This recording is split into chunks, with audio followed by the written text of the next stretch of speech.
Dear students, चलिए इस video में हम देखेंगे बोर्स एटॉमिक मॉडल। इससे पहले आपने थॉमसन्स एटॉमिक मॉडल देखा है और उसके बाद रुदरफोर्ड्स एटॉमिक मॉडल देखा है। उसके बाद आ रहा है ये बोर्स एटॉमिक मॉडल।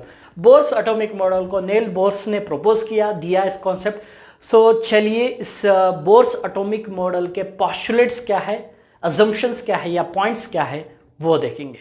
सो सबसे पहला पॉइंट ये है कि in an atom the electrons are revolve around nucleus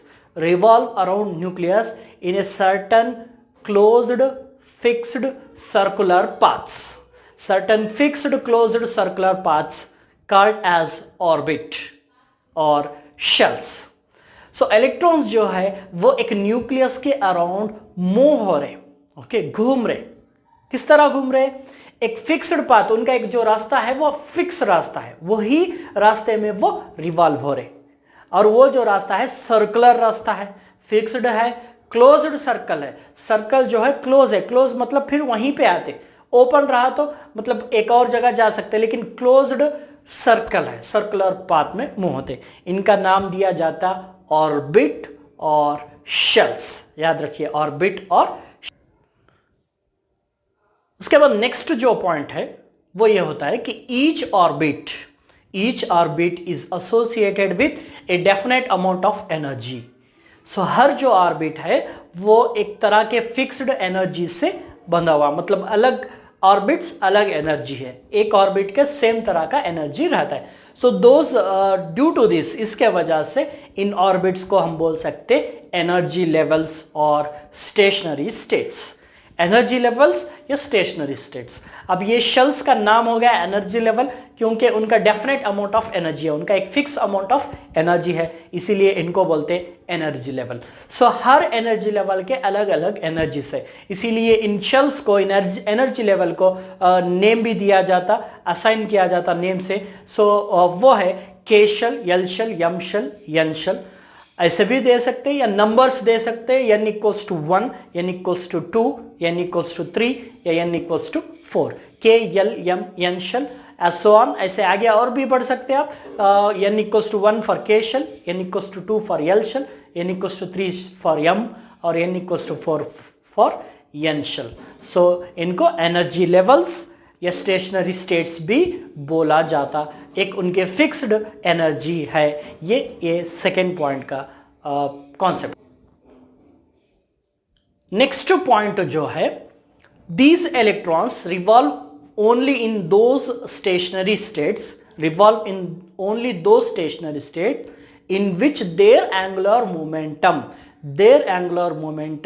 is equals to integral multiple of h by 2 pi। इसका मतलब क्या होता है? वो इलेक्ट्रॉन्स जो भी रिवॉल्व हो रहे वो ही ऑर्बिट्स में रिवॉल्व होते जिनका एंगुलर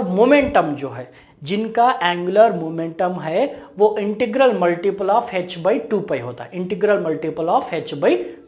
है। अब इंटीग्रल मल्टीपल एंगुलर मोमेंटम बोले तो mvr, mass velocity radius, mass into velocity into radius is equals to nh by 2 pi।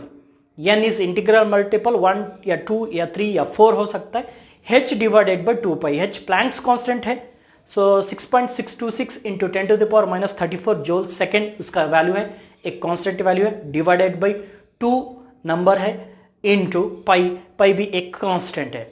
तो angular momentum is equals to integral multiple of h by 2 pi होता।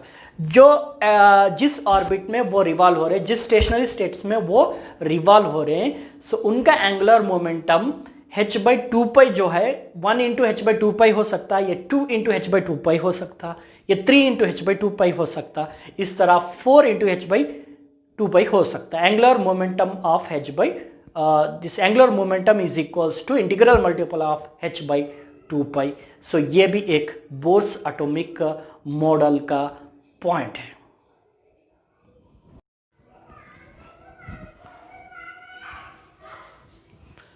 Next point है, energy is emitted or absorbed when an electron jumps from one orbit to another orbit।